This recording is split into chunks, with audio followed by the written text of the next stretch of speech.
we're back to the coding part. So first of all, we're going to import TensorFlow as TF.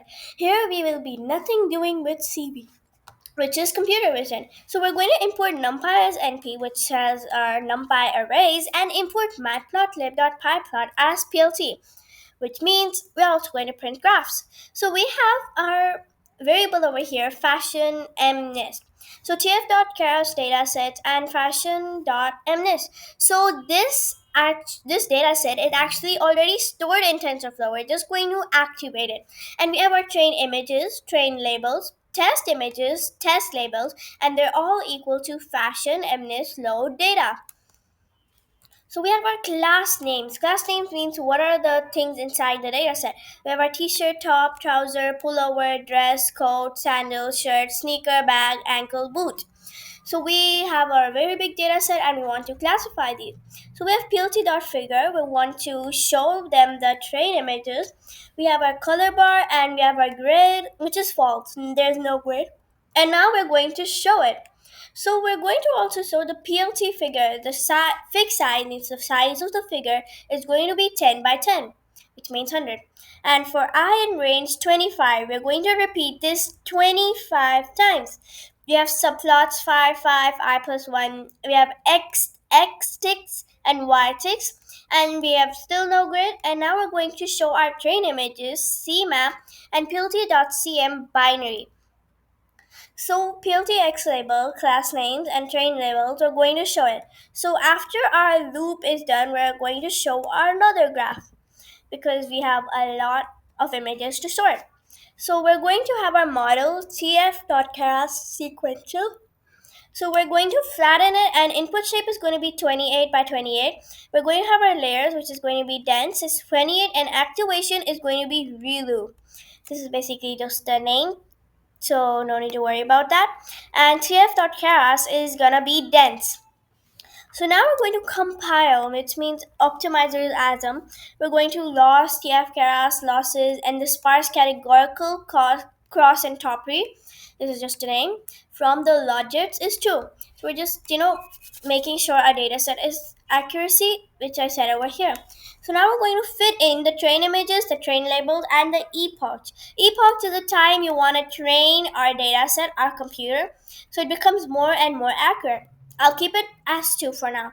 So we're going to have text loss, text accuracy, the model evaluation, text images, and test label, and the verbals, which is going to be 2.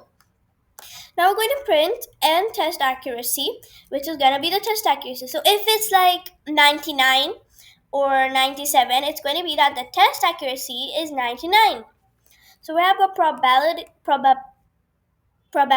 model, and we have the tf-caras sequential model, and we are going to do our function, which is tf.caras laters.softmax. Now we're going to prediction, which means here we're going to predict it. Probability model, predict, test images. Now we're going to have NP, which means our NumPy array argmax predictions. We have our def plot image, which is our prediction array, and the true label img.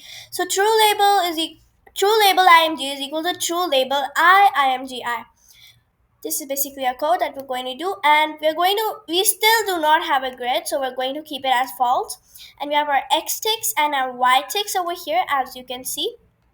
We have our plt im show. CMap is going to be plt cm binary, which is basically the color of our graph, so what we want it to be.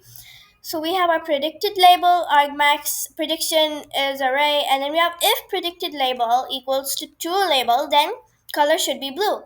Else, if it's not equal to, then its color should be red. So we have our X label, we have this code over here, as you can see, this is just for the activation. And we have format, class names, predicted labels, 100 NP max, prediction array, class names, true label, and color is equal to color. So as you can see, we're now plotting our value array. We have predictions array and true label. We have our true labels is equal to true label I. So you can see they're both are different, but they're both equal to each other. We still don't have the grid, so it's going to be false. And x ticks is going to be range 10. Y ticks is going to be no. And then with this plot we have over here, it's is equal to plt bar, range 10, predictions array, color this code over here. So as you can see, this whole code over here is just for our graph and how accurate our model is. We have our ylm and predicted label.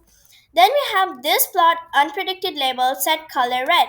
This plot true label set color blue. So you can say if it's predicted, then it's gonna be red, and if it's true, means it's true, it's gonna be blue. Now we're just going to make our final arrangements for the figure. It's gonna be 6 by 3. We have 1 2 3 1 2 1 for the subplot. Plot image is going to be predictions, test labels, and test images. Subplot is going to be 1 to 1. And plot value array is going to be prediction test label. And now finally we're going to show our results. So as you can see over here, this is our image. And if you scroll down, this is our whole data set of what we just classified.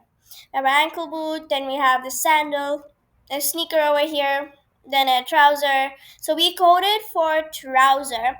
So we're going to check how many trousers are there and whether the computer identified it correctly. So you can see we have ePort 1 out of 2 and we have 2 out of 2. As you can see in the first one, the loss is 3.3 and the accuracy is 6933. Here the loss is less, which is 0.6994, and the accuracy is more than previous. So now, as you can see, trouser is 100%, which means that the computer has identified it. Thank you so much for watching, and I'll be seeing you in my next